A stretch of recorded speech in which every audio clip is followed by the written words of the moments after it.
Next speaker is Mike Blades from Frost and Sullivan. There's a few of these guys that I correspond with on Twitter all the time, and which if you're missing the Twitter fun, there's lots of fun there. There's lots of good jokes and memes every day. But anyway, please welcome Mike Blades.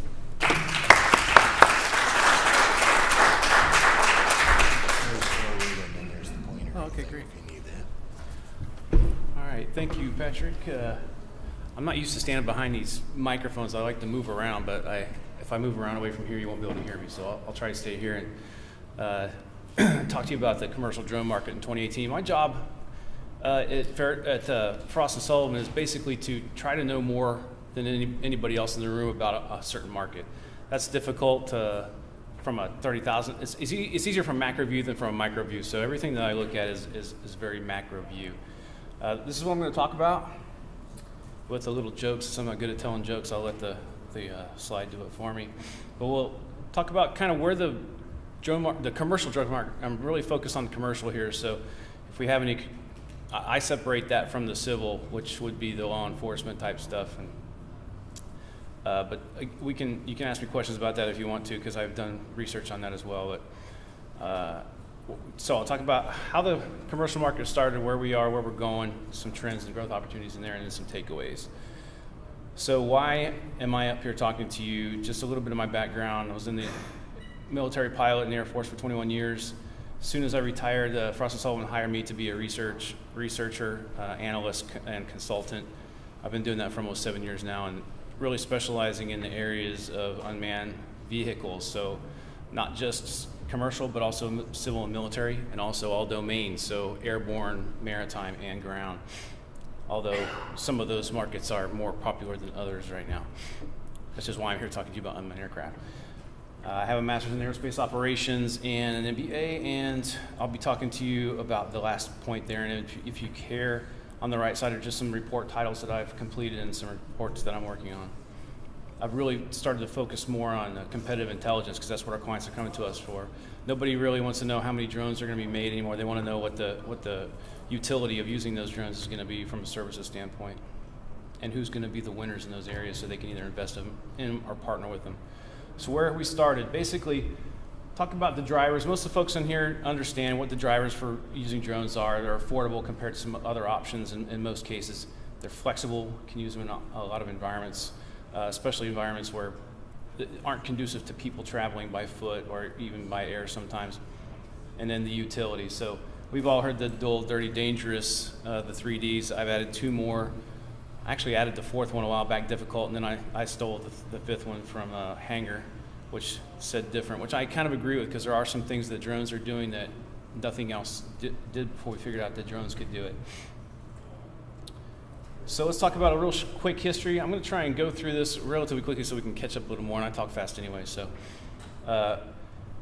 basically we started out with some stovepipe development. We started out with companies making drones, started out with companies making sensors, started out with companies making software, and they kind of were all working on their own thing in their own stovepipes. And so DJI founded back early 2007. And that was just to make better controllers for RC aircraft. It wasn't even to make drones. So that's where that came. That's where that company came from. And now, all the way up to when DJI released the Phantom. My timeline didn't change. Patrick didn't. I'm sorry. I gave Patrick a second version of this, and these years are off. So when you look at the real timeline, it'll be better. The DJI Phantom 1 came out in 2013. So that. Just imagine, if you will, that 2013's moved all the way over to the right. So these things aren't going to line up.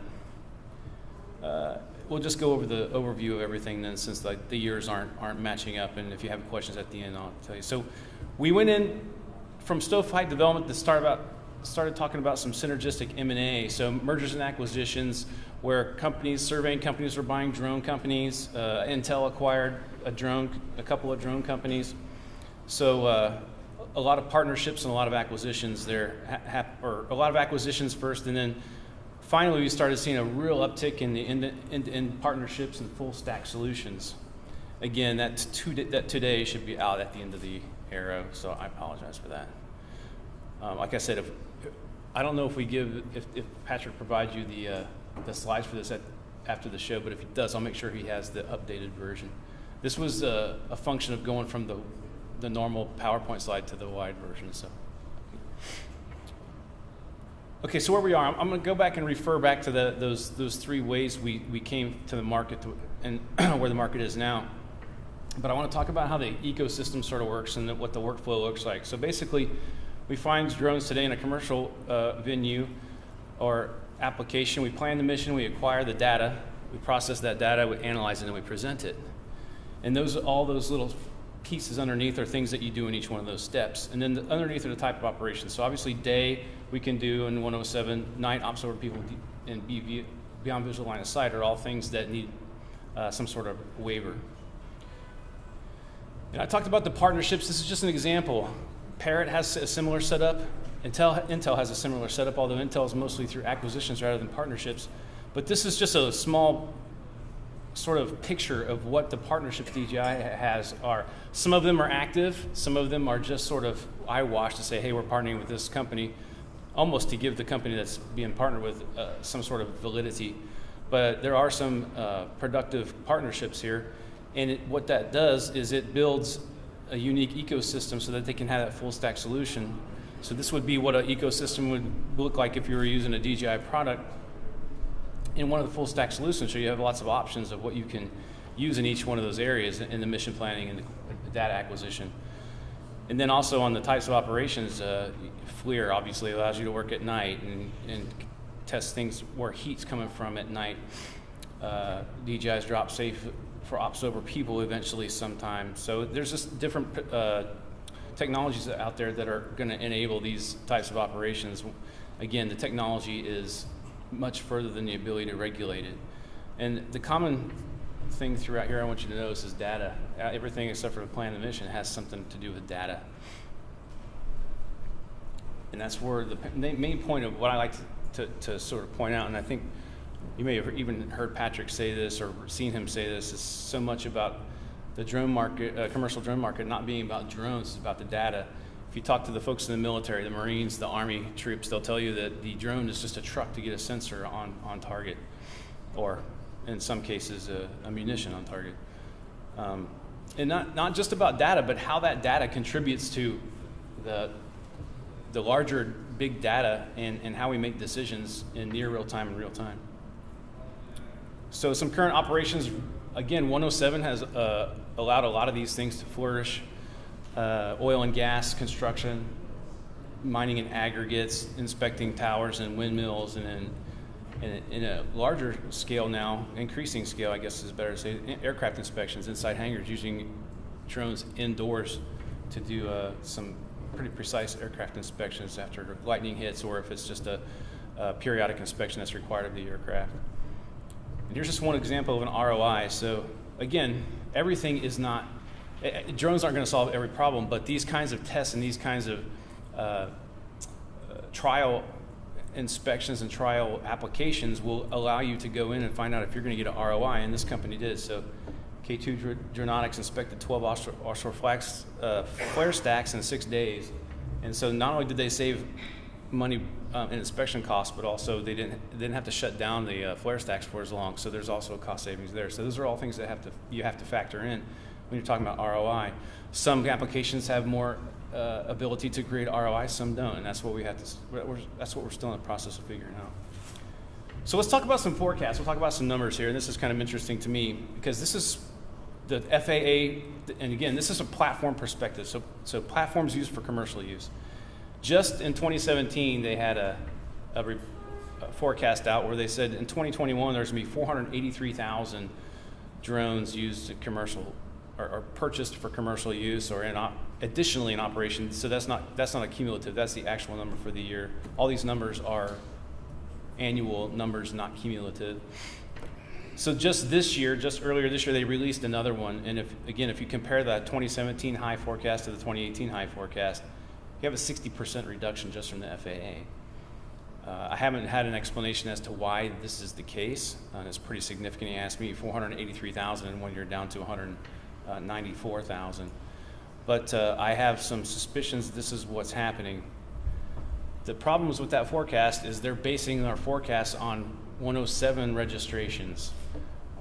Just because I think it was talked about earlier, not everybody who's using drones for commercial purposes has a 107 cert. And I would venture to bet that there's more people using drones for commercial gain that don't have 107s than do have 107s. They're also not taking into account tech refresh. So you have drone operators and owners out there that are going to want to update their aircraft, even just from a Phantom 3 to a Phantom 4 or a Inspire 1 to Inspire 2. That's all going to be based on how much of an increase in capability is there, but still, tech refresh is going to happen. And also replacement rates, so how many crashes there are, how many drones just, excuse me, need to be replaced for whatever reason. They've used them too much, or they're getting beat up, don't necessarily have to crash them. But you have to replace things every so often, especially if you're at the lower end of the prosumer consumer market trying to use those for a commercial purpose. So here's where my forecasts come in compared to the FAA's. And some people may think my forecasts are high, some may think they're low, but if you compare, my forecast wasn't, when I did my last report, was not a US forecast, it was in North America. So I just took a percentage of that to estimate what the US number would be. Now these numbers might look large. If you compare what I forecast compared to the FAA's 2017 high, you see mine actually goes below, and you actually also see a trend, and mine's the light green one there, where we level off, where we start to level off. This hockey stick that Patrick talked about, that's not happening anymore, and won't. And actually at the end there, you see that very level, and on the revenue side, it's going to be even lower because the per platform price of drones is going to keep decreasing. So obviously I'm a lot higher than the 2018 FAA high, but like I said, I think they aren't totally discounting all those factors that I spoke about in the previous slide. Now, how many those drones are actually being used for commercial purposes, and people say they're using them for commercial purposes, or say they're going to use them for commercial purposes and never do it because they realize after a few operations they're not going to make a whole lot of money, that's beside the point. The numbers don't lie, and I will talk about some of those numbers here. So just aside from what I do, I like to validate some of the things that I do with other people's work. So Business Insider estimated that there'll be 100 million drones sold worldwide, with 3 million in the US. That doesn't make sense. I think that should be 10. There might be an extra zero in there, my fault. Let's just assume that 1 million of those are not toys. So even if you take 20% of those and say they're used for profit, that's still 200,000 units that are being used for commercial purposes, according to what Business Insider said. And that is definitely supposed to be a 10 and not 100, so I apologize for that. I'm a lot better at research than I am at proofreading. SkyLogic Research, if you all know Colin Snow from SkyLogic, he completed a survey before the conference, the Introdrone conference, I think, last year. He found that 68% of consumer and prosumer drone sales in a survey were used for commercial use. That's pretty high, so anything over 250 grams. So let's just talk about DJI, since they're the 800-pound gorilla in the room that was mentioned before. They said that their estimated revenues were $2.7 billion. For anybody who knows DJI, they know that they don't just make drones. They also make Steadicam, Osmos, and Ronins for filmmaking. So it's not all drones. But let's just assume that 10% it was not drone revenue, which brings a revenue of $2.43 billion. And let's just assume the average drone price is $2,000. Phantom 4s are around $1,500. Inspire 1s and 2s are around $3,000 to $4,000. So again, this is just a spitball estimate. So that's right there, just over 1 million drones. And if we think that 40% of their market comes to the US, that's 486,000 total. And if you take that 68% that Colin Snow found, that's 330,000 drones just from DJI that could be used for commercial use in the US. And they're not even the entire market. Most of it, but not the entire market. So you can see that maybe the FAA's estimates might just be a little bit off. I think I went backwards that time. Okay. Quick question for you. Are you assuming when you say DJI revenue, you're looking at their reported revenue, you're not trying to assume reported No, revenue, or you? I'm taking what an officer of the company estimated their revenue was for What I'm 2017. saying is, that's their revenue of their sales, not the retail revenue, so you have to. It's total revenue. Yeah, they didn't just, is that what you're asking? Well, I'm saying that I think you're maybe perhaps having a little bit of a gap between revenue reported as a manufacturer versus the actual estimated price to your ASPs at retail or resale. In other words, there may be 30 or 40% profit in there. Yeah. So then you probably should reduce that number or increase that number to set your ASP level. Sure. This was just a spitball, real quick estimate. I mean, we could probably go in there and make a better estimate of what the per platform price for the drone was too. But so it was just to get a number for comparison to that low number of FAA. But you're right. There's obviously, if I had a lot more time to dedicate to just this presentation, I would. But I don't have that kind of time, unfortunately. But yes, you're right. Okay, so where we're going. So I talked to a bunch of people throughout research when we talked about where we think a regulatory map is going to be, and this is just things that we talked about and got some wide range of answers and sort of try to put these into a visual chart of how we hope or how we think that regulations will be implemented over the next several years. So obviously we know about the DIPP that's going on through 2020. I'm expecting to see our first Beyond Visual Line of Sight airworthiness certificate sometime late this year or next year, followed by approval for some sort of operations over people where you don't have to get a waiver, where there's some kind of minimum requirements you have to meet and you can fly over people, whether that's parachutes or redundant systems, I don't know. And then Beyond Visual Line of Sight, not seeing any kind of blanket approval for any of those kinds of operations till 2024, 25. And again, that's just from inputs of talking to folks in the industry, what their impression of how things are going with FAA.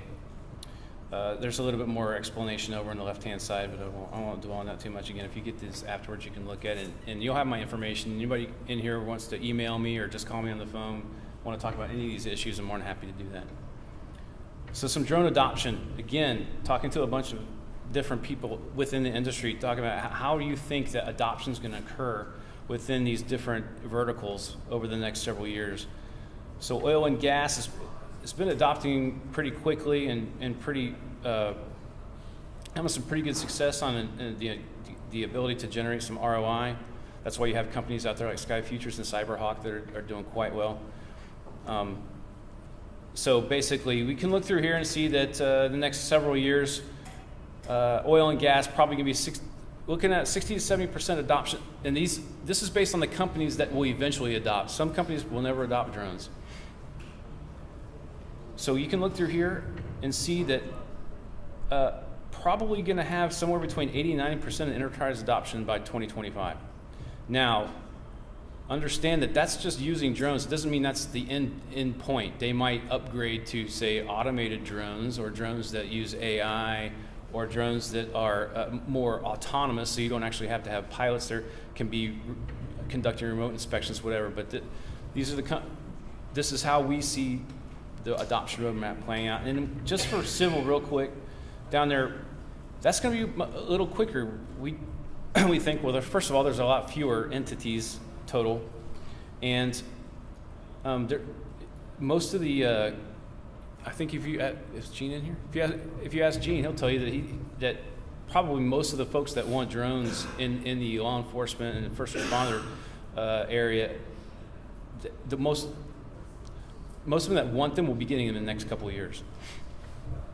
Now, the one thing I do think that's going to happen is that after we see what the effectiveness of those drones are in the first responder area and how they use them, they might understand that we might have to upgrade to a little bit better drone than just a consumer and prosumer type, because you can't always use those in the time frame and the weather conditions that you might need to use them in. So there'll be a learning curve that allows first responders to upgrade to have a little bit of different split between, let's say, consumer grade versus enterprise grade drones.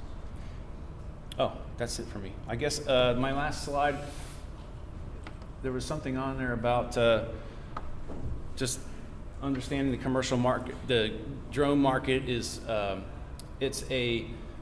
we have to look at it from a data standpoint and not a drone standpoint, and it's an aviation market, not a recreation market. Really, to have to look at it from those points of view. My contact information is on there too, but obviously we're gonna skip to Josh, and I'll let Patrick introduce him. But I think I'm supposed to take questions if anybody has any questions. No questions? Nobody has any questions? Come on, someone give me one question. Guess not. No questions, Patrick. Oh, yes. Do you see a chance for any American manufacturers to have commercial drones? Okay, well, Patrick earlier mentioned the whole data security issue and whether or not the DJI self-purchased report or console was valid, and I think that we're going to see companies, especially on the enterprise side, look more towards those enterprise capabilities where data security is built in. So I think there is going to be opportunity. The problem right now is that a very, very large portion of the commercial drone market itself is aerial photography and video, because that's the easiest thing to do and the easiest thing to learn and the easiest thing to market, really, if you're already a photographer or something. So no one's going to care at that point whether your data is protected. But in those areas in the enterprise where, and what I didn't mention is those numbers I showed you, the hundreds of thousands of drones used for commercial purposes, only a very small subset of those are going to be enterprise. Most of those are commercial and prosumer drones, or consumer and prosumer drones that are being used by those people in the aerial photography and video industry, whereas the enterprise drones, which are maybe 10 or 20% of that total each year, are going to be used for the oil and gas and the high-end inspections. And I mean, you're going to see a lot more automation. So a lot of companies that are working on automated drones or drone-in-a-box companies are either from here or Israel. Not a lot of those normal players that we hear like DJI or Unique are playing in that space. There's already a big, huge set of players in that enterprise space, and I think there's definitely an opportunity. DJI's won the under $3,000 drone market. No one's ever going to come in and supplant them. I guess that's it. Good. Thanks for that one question.